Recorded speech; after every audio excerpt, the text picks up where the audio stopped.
Assalamu alaikum, Jumal Mubarak, peace be upon you, brothers and sisters. In today's video, we're going to continue reading the second word of the Risale-i Nur. Now, for those who don't know, the Risale-i Nur is a collection of tafsir, or commentary on the Quran. Okay? So, before we get started, let's just briefly summarize what we've read so far. So, there are two men who go into a country. Okay? But the two men have two very different perspectives of the country. They see it in two very different ways. And if you're wondering, well, why is that? Well, the answer is belief, okay? Now, one of the men has belief, the other man, now, one of the men has belief, the other one doesn't. And you might be asking, well, belief in what? In the unseen, okay? Now, in the beginning of this chapter, of the second word, the Risale-i Nur references a verse from the Quran. Those who believe in the unseen. Okay, this is the verse in the Quran, and this chapter of the Risale-i Nur is about this verse. Okay, now the unseen has different aspects. Some of the aspects include the existence of God, the resurrection, the afterlife, the angels, and there are other aspects as well. Now, we don't see these things, right? We don't see the angels. We don't see what happens to someone after they die. We don't see the afterlife, okay? That's why they're part of the unseen, okay? Now, the second word gives us this analogy or story of these two men, and it shows us the difference between having belief versus not having belief, okay? So, one of the men sees the country, the first man sees the country in a really negative way, okay? He sees suffering, he sees oppression, he sees tyranny, okay?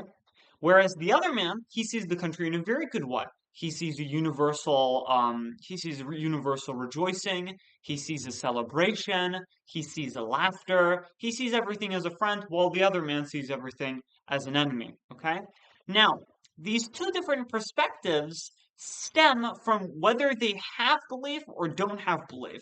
Okay, so for example, let's before I start reading this paragraph, let's for example compare belief and not having belief with about death. Okay, so death to the person who has belief in the unseen, what is death? Death is a discharge from duties. What does that mean? Well, we come into this world, we have duties, okay? We need to pray, we need to give alms, we need to fast, we need to live righteous lives, okay? So we have duties when we come into this world. Now here's the thing, and when you die, you're discharged from those duties. You no longer have to do those things, and you no longer have to live in this burdensome life, which is filled with hardships and adversities. Okay? But here's the thing. If you don't have belief, however, you see death as a very different thing. It's said in a previous paragraph that we analyzed in our previous video, the first man who saw the country in a very negative way, he imagined the discharge from duties. So he imagined death to be sack and pillage. Now, sack and pillage means to destroy and to rob. Okay? So, for example, in medieval times, this could maybe apply in modern context, but in medieval times, for example, an army would, for example, let's say, besiege a castle, like a city, and after they capture the city, after they infiltrate it, defeat the garrison, they capture the city, okay? They would rob the city of its resources, its valuable stuff, and then they would burn the city down to the ground. Kind of like what happened with the city, with the burning of Baghdad, including the very famous library, okay? They burned the city down to the ground and they robbed it of its resources, okay? So, when you don't believe in the unseen, so when you don't believe that you're going to be resurrected, when you don't believe in an afterlife, what ends up happening is you see your vision of the world drastically changes and in a very negative way. So, how do you see death? This time, when you don't have belief, you see death as not a discharge from duties, but as sack and pillage. So, you see death as something that's going to come to you, it's going to rob you of your soul, and it's going to burn down your life. Okay? So, this just shows how, like, there's a very big difference between someone who has belief in the unseen and someone who doesn't believe in the unseen. Okay? So, continuing on. أعوذ بالله من الشيطان الرجيم. بسم الله الرحمن الرحيم. O my soul, know that the first man represents an unbeliever or someone depraved and heedless. In his view, the world is a house of universal mourning. All living creatures are orphans, weeping at the blows of death and separation. Man and animals are alone and without ties, being ripped apart by the talons of the appointed hour. Mighty beings like the mountains and oceans are like horrendous, lifeless corpses. Many grievous, crushing, terrifying delusions like these arise from unbelief and misguidance and tormenting. Okay, so let's just stop here and try to understand what the Risale-i Nur is telling us. Okay? Oh my soul. So here, when the Risale-i Nur says "Oh my soul," Bediüzzaman Said Nursi, who wrote the Risale-i Nur, he's actually referring to himself. He's referring to his soul. Okay, but the Risale-i Nur is written while the Ustad does write the Risale-i Nur for himself in order to benefit himself. He does say that other brothers, other people can also benefit from his works as well. O my soul, know that the first man represents an unbeliever. So the man who goes into the country and sees the country in a very negative way, he's the unbeliever. In other words, he's the person who doesn't believe in the unseen. Or someone depraved and heedless. In his view, so in the first man, the one who sees everything in a negative way, in his view, so how he sees everything, mind you, not what everything is like, right? So going back to an example I gave in I believe I gave this in my previous video. If I put on a pair of glasses, like for example, I'm looking outside right now, as you might see indicated by the light. It's very nice. Okay, it's sunny. It's very sunny. The skies are clear. Wonderful, right? Now, if I decide to go outside and I put on a pair of black glasses, what's going to happen? Everything is going to look black and white to me. Okay, now or black and gray. It's going to look dark. Okay, that's the point. Now, does that mean my surroundings are dark and are dark? No, but because I put on those glasses, it looks like that. Okay, so when you so in his view, right, because he doesn't have belief, so disbelief or unbelief, so not believing in the unseen, those are just a pair of glasses. Okay, so when you have a phone, you can either keep the normal colors or you can change it to something completely dark. Okay, that's kind of what belief and unbelief is like. All right, so in his view, the view of the unbeliever, the world is a house of universal mourning. Now, universal, if I am not wrong, means everything, everyone, everywhere. Okay? Though maybe that definition is not super accurate, but I'm sure you guys get the gist of the idea. So, in his view, in the view of the unbeliever, the world is a house of universal mourning. So, the world is a place where everyone, everything, everywhere is mourning and grieving and suffering. Okay? Otherwise, if they weren't suffering, I don't think they would be grieving. Um, it's interesting because in the beginning of the chapter, when it talks about this first selfish, conceited man, it says he looked around and everywhere, saw the powerless and unfortunate lamenting in the grasp of fearsome, bullying tyrants, weeping at their destruction. He saw the same grievous, painful situation in all the places he traveled. So, when it talks about universal house of mourning, wherever he goes around in this country, by the way, the country symbolizes the world, he sees suffering everywhere he goes. He doesn't just see suffering in one place, goes to a different place and doesn't see it. He sees it wherever he goes. Okay? So, in his view, the world is a house of universal mourning. All living creatures, the humans, the animals, and whatnot, are orphans, weeping at the blows of death and separation. Now, orphans here is actually a reference to a term known as cosmic orphan. Now, cosmic orphan is basically like an orphan is, for example, someone who doesn't have parents, right? So, in the Islamic context, I believe it's a person who doesn't have like a child who doesn't have a father, but we're not going to get into that. When you don't believe in a higher power, so when you don't believe in God, okay, when you don't believe that like a higher force, like a higher power created you, you basically become an orphan because you don't really have anyone to attribute yourself to. You can't be like, I was created by God. Well, when you don't believe in God, you can't attribute yourself to anything. Therefore, you become like an orphan. You become an orphan. You don't have any owner. Okay. So, in the unbeliever's view, so how he sees everything, not the reality, all living creatures are orphans. All the living beings, be it human, be it animals, are orphans. They don't have any owner. Weeping, they're crying at the blows of death and separation. Now, why are they weeping at the blows of death and separation? Because in his view, remember, he doesn't believe in the unseen, right? Because of his lack of belief, that impacts his vision, okay? That impacts his mindset or attitude. Remember, it talks about the first man, how he's pessimistic and conceited and selfish. Well, the reason he has all of these negative characteristics, this stems from his lack of belief, okay? So, in his view, because he doesn't have belief, how does he see death? People are dying, people are being eternally separated from their loved ones. Why? Well, he doesn't believe in the unseen. If we talk about this again, if you believe in the unseen, right, the afterlife, the resurrection, the existence of God, right? If a loved one of yours dies, yes, they've died, but they haven't really died. They're resurrected. And, hopefully, inshallah, they'll go to paradise. That's the ideal scenario, okay? But when you don't have belief, what ends up happening is you think, okay, well, that person died and he's perished into non-existence, and that's it, okay? So, and when it talks about separation, it talks about being separated from your loved ones. Men and animals are alone. But they're by themselves. Once again, they don't have an owner. This is once again in the unbeliever's view. And without ties. So they're connected to nothing, really.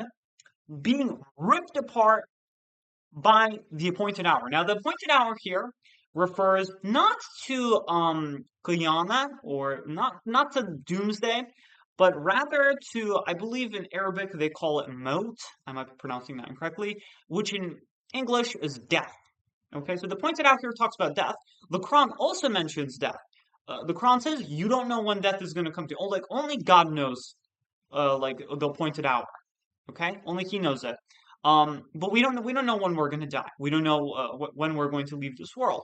All right, I might not be alive 1 minute later or tomorrow. All right, I don't know. I can't be confident and say, well, I'm going to live for another like 10 years. I can't really make a confident statement like that because I don't know.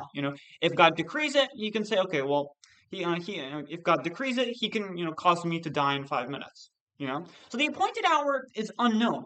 And once again, in the unbeliever's view, when he doesn't believe in the unseen, so because of a lack of unbelief, he sees man and animals, so the human beings like us and the animals, being alone, so by themselves, without ties, being ripped apart by the talons of the appointed hour. The talons, refer to like the sharp claws of like birds and whatnot, like let's say like falcons or hawks, right? So they're being just ripped apart by the talons of the appointed hour, by death and separation. Mighty beings, like the mountains and oceans, are like horrendous, lifeless corpses. So I actually want to stop here. This is a very interesting, statement or sentence. So when it talks about corpses, once again, let's examine belief and unbelief. Okay, so when you have belief, how do you see death? Or let's actually first look at unbelief. When you don't believe, right? When someone dies, when they die, they die and they're buried and they become nothing but a corpse, right? Just a buried corpse in the soil. That's how you see it. But when you have belief, how do you see it? Yes, they're dead, but they're not actually really dead. Yes, they have left this world, but they're still they haven't completely perished. They haven't completely perished, not completely, but they haven't perished into non-existence. They have left this world, but death for them in this world, that's not the permanent end. In fact, while you're in the grave, if you are, a believer, if you do righteous deeds, if you do good deeds, then, for example, your grave, it can actually turn into like a mini paradise. However, if you're a bad person and you've done sins, really bad things, then, well, that's a bad situation. You don't want to be in that situation. Then you can be very heavily tormented in the grave, which, that's the unideal situation. We don't want to fall into that, which is why, we're reading the Risale-i Nur in order to strengthen our faith. But anyways, so, when you don't have belief, once again, this is the unbeliever's view. He sees the mountains and oceans like horrendous, lifeless corpses. Okay? Now, when you have belief, everything around you, everything around you. So, for example, the plants behind me, the trees, the clouds, the mountains, my human body, all these different things are servants of God, right? In fact, I just want to make a side note, right? The human faculties, they won't be submitted to God, right? My hands, my eyes, all these different faculties of my body, they won't be submitted to God. But it's actually like the soul, I believe the soul who has to submit to God, right? I can like decide whether or not to submit. Like my body, all of my different faculties and whatnot, they've already submitted, right? But it's my decision whether I should submit or not, right? I just wanted to make us like side note of that, right? So everything when you have belief, everything around you is a servant of God and submits to God. Okay? When you don't have belief, however, you just see everything around you, the massive mountains, the oceans, as like horrendous corpses. Okay? Many grievous, crushing, terrifying delusions like these arise from unbelief and misguidance and torment him. Okay, so I'm going to stop here, but just comment on this last line, and then we can do a summary, and then inshallah wrap up this video. All of these delusions, right? Because it talk about in this paragraph many delusions that the unbeliever sees, right? He sees man and animal being ripped apart by the appointed hour. He sees the world as a house of universal mourning. He sees all of these horrible things, right? In the first man, it talks about he goes into the country, he sees suffering and oppression and tyranny wherever he goes, right? He sees all of these things. These are delusions. These aren't the reality. They're actually the irreality, or if you want, you can call it the unreality, okay? And this irreality stems from disbelief, okay? They arise from misguidance and disbelief, and they torment him. Remember, um, for example, there are people, like maybe they watch it on the news or whatever, they see people, like suffering or um, being oppressed by like tyrannical people, by despotic rulers, okay? And, they don't just a lot of people who like or have compassion, have a heart, they don't just see that suffering and are like, okay, well, a lot of people, they're affected by that, and the suffering that they see with other people, it also causes them suffering, right? So if they see people being tormented by all of these adversities and difficulties, they also get tormented by that. As human beings who are like that, we get affected by the suffering of others. We get saddened. God put that in our disposition. We could have been just like seeing like, horrible things happen to people and we would just be completely unaffected by it. But that's not how God created us. So I'm going to stop here. I really enjoyed looking at this paragraph. I'm going to stop here, but to briefly summarize, um, this paragraph, as we've read, talks about how all of these terrifying delusions we see, right? About depression, about like the suffering, okay, all of these horrible things, right? The misapprehensions of death and separate and like eternal annihilation. All of these, they're not the reality, as I said before. They are the irreality, and these irrealities actually come from a lack of belief, right? Because what is the verse of the Quran that is referenced in the beginning of this chapter? Those who believe in the unseen. The man who believes in the unseen, he believes in resurrection, he believes in an afterlife, he believes in a benevolent, compassionate creator, right? But the other man, he doesn't believe in any of those things. And because he doesn't believe in any of those things, well, things look very negative in his view because he doesn't because in his view everything is purposeless, everything has no purpose, completely meaningless. The suffering is meaningless. Everyone is going to perish into non-existence. No point in life, right? All of these horrible things, right? But if you believed in the system of belief that that is constituted in Islam, that Islam gives, right? That it comes with Islam, right? None of those terrifying delusions would happen. They would completely vanish. Okay. Now, another side note I would like to make is about belief. Okay. And this is there are some people, right? Because in the beginning of the second word, it talks about how there is great bounty and ease and pleasure to be found in belief in God. But it's not just belief in God. It's not just belief in God. What does that mean is that, you can't just believe in God and that's it. There are some people out there who only believe in God. Well, what about the afterlife and resurrection? Well, we're not going to believe in those things. We're just going to believe in God, and that's pretty much it. Well, the problem here is this is actually contradictory because if you accept the existence of God, you have to accept the existence of prophets and angels. Now, if you're confused and you're wondering, Karen, what on earth are you talking about? Let me elaborate. So, for example, what do I have here? I have a book, okay? Um, Specifically, the first book of the Risale-i Nur. I don't think this was the first one written by the Risale-i Nur, but in terms of the entire collection, this is the first one, okay? And this was the first one that I've started reading, okay? Now, I accept that this is a book. It has intelligible sentences in it. It communicates ideas, very great ideas, by the way. I really recommend that you read this. Okay? Now, when I accept the existence of this book, I have to naturally accept that someone wrote this book. All right? I can't just be like, well, there's a book here, it communicates ideas, but you know what? I don't really want to believe in the author. Well, how did the book come into existence, right? That's just contradictory.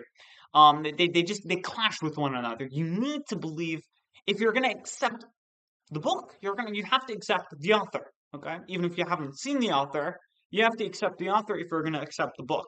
All right, so what does that show? That shows the two are connected, right? I actually have a chessboard here, right? If I accept the chessboard, I have to accept the ones who made the chessboard, all right? Or, I can give other examples as well, but we'll just stick with those two, okay? Now, when it comes to belief, okay, it's the same thing. The belief, right, just as, believing in the book is connected to believing in the writer of the book, when it comes to belief, when you belief in God is also connected to other things as well. Because believing in God is not like an abstract thing that's just like a separate thing of its own. They're connected with one another, right? So, for example, if you guys have ever made like video games, right?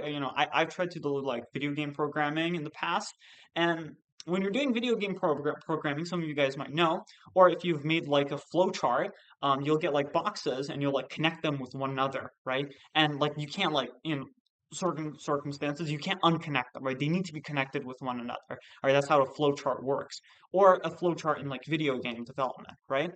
So kind of like that. So when you believe in God, okay, you have to believe in the prophets because God sent the prophets, okay? Um, you can't be like, okay, well, I believe in the prophets, but you know what? I don't want to believe in the angels. But the prophets talked about the angels, okay? Prophet Muhammad, peace be upon him, Prophet Jesus, peace be upon him, Prophet Moses, peace be upon him, right? The prophets talked about the angels, all right? You can't not accept the angels but accept the prophets, right? God sent the prophets. You can't be like, well, God exists, but I don't really want to accept an afterlife. That just, I have a hard time believing in like a hereafter concept. I think there's a God, but we'll just be content with that. But God says in the Holy Scriptures that He made an afterlife for us, right? He made it heaven and hell. Heaven, a nice gardens of paradise to reward the believers, the ones who did good, and then hell for the evil, wicked people in order to severely punish them and have them tormented for the evil things that they did. Okay, in the Quran, in the Bible, in the Torah, all of these scriptures have very similar messages about the angels, about the existence of angels, of prophets, the existence of God, the hereafter, right? All of them have similar coherent messages.